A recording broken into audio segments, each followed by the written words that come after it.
بەڕێزان هەر سەبارەت بە هاوکاریەکانی وڵاتان بۆ ئۆکرانیا و هەروەها ئەندامبوونی پرسی ئەندامبوونی ئۆکرانیا لە ناتۆ گفتوگۆ لەگەڵ بەڕێز عەبدوڵڵا حیجاب شۆڕەڤەکاری سیاسی و شارەزای سیاسەتی نێودەوڵەتی دەکەین بەڕێزیان لە ئۆسلۆ لەگەڵمان دەبێت. بەڕێز حیجاب سڵاوت لێبێت. وەکۆی کە یەکسەر دەچمە سەر قسەکەی زەلێنسکی دەڵێ لە کۆبوونەوەی لوتکەی هاوپەیمانی ناتۆ لە لیتوانیا کە ئەمڕۆ دووەم ڕۆژە بەڕێوە دەچێت، دەڵێ لایەنەکان کاردانەوەکان ئەرێنی بوون سەبارەت بە پرسی ئەندامبوونی ئۆکرانیا لە ناتۆ. فعلا دەبێتە ئەندام لە ناتۆ؟ ئەمە ڕاستە؟ زۆر زەحمەتە کە ئۆکراین بەو ڕەهەتیە بچێتە ناو هاوپەیمانی ناتۆ، چۆن ڕەوشی ئۆکراین لەگەڵ ڕەوشی سوێد و فنلاند جیاوازەیەکی بنچینەیی هەیە. ئۆکراین بەشێک بووە لە بڵێن ئەو قەوارەیی کە مۆسکۆ بەهی خۆی دەزانی و بەهی خۆی دەزانێت. لەبەرەوەش ئەگەر بێ و ئێستا کە ئۆکراین لە شەڕی ڕاستەوخۆدایە لەگەڵ رووسیا، ئەگەر بێ و هەنگاوێکە جددیتر بۆ ئەندامەتی لە ناتۆدا هەڵبژێرێ، ئەو دەم دەبێتە قەڵسەژێرانێک لەلایەن ناتۆ بە نسبەت رووسیاوە کە ڕەنگە ئەنجامەکانی زیاتر و بڵێن زەحمەتتر بێ، ئەنجامەکانی بەهای یان نرخی ئەو ئەنجامانە گرانتر بێ بۆ هەم بۆ ئەمریکا و هەمیش بۆ هەموو وڵاتانی ئەندامی ناتۆ. ڕاوشەکە بە تەواوی جیاوازە. لەبەرەوەش زەحمەتە کە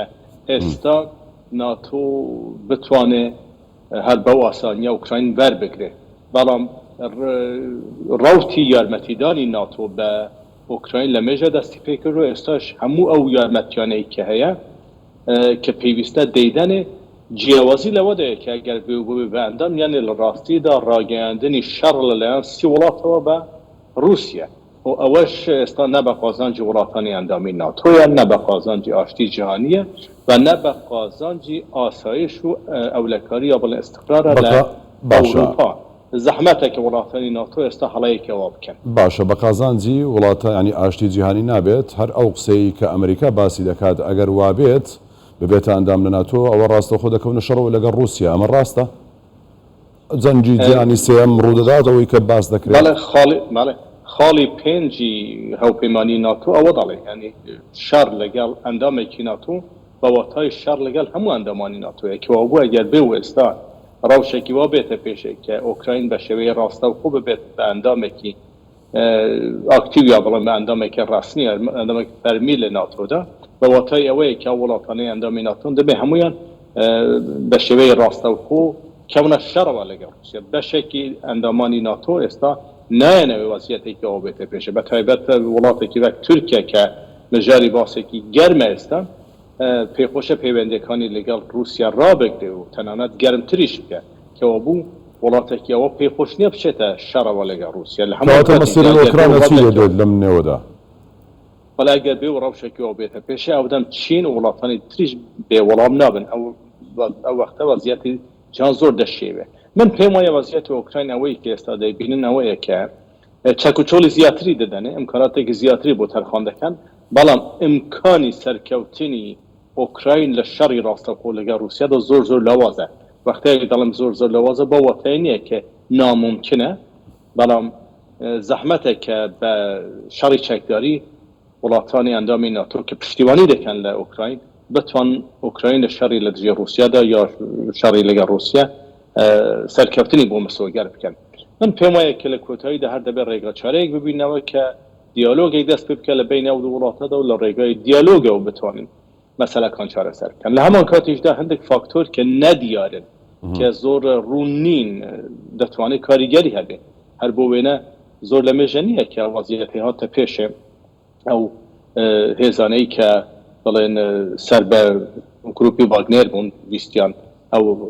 بەرەو مۆسکۆ بچن یا ویستیان بە شێوەیەک فشار بخەنە سەر کرێملین یا وەزعیەت لە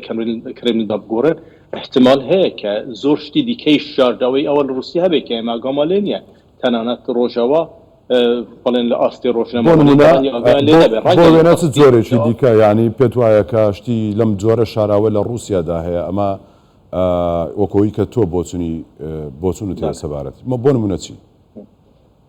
من پێم وایە ئەوەی کە باسم کرد کە ڕۆژنامەوانەکان یا بڵێن لێکۆڵەر ئەوەنەی لێکدانەوەی سیاسی دەکەن شارەزایی نین، بەڵام بەشی ئاسایش بە شێولەکاری وڵاتانی ڕۆژەوە ڕەنگە شارەداییەوە هەبوون پێم وایە یەک لەو مەسەلە دەتوانێت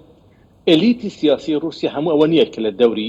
کرێملین کۆبووتەوە پێم وایە بەشێکی ئێلیتی سیاسی رووسیا بێدەنگە ئەحزابی سیاسی هەرچەند ئێستا زۆر بەهێزیش نەبن بەڵام حزبی سیاسیان حزبی کۆمونیست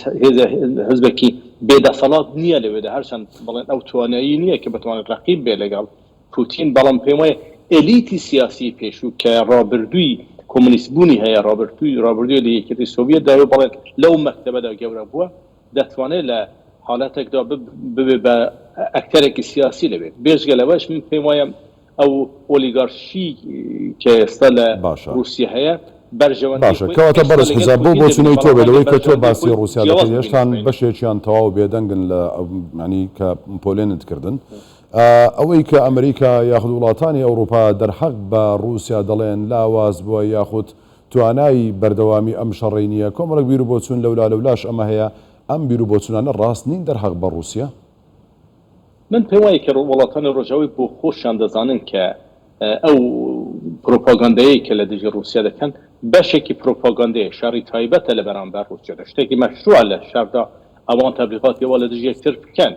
بەڵام هێزی رووسیا من پێم وایە رووسیا هێزێکی شاردەوەی هەیە کە هەر وەخت کێت بگەتە ئەستۆ یا بگەتە ئاستێک کە بەرژەوەندی خۆی لە مەترسی جدیدا ببینێ ئەو هێزە بە جوڵە بکە من پێم وایە ناسیۆنالیزمی رووسیا دەتوانێت یارمەتیدەر بێ بۆ ئەوەی کە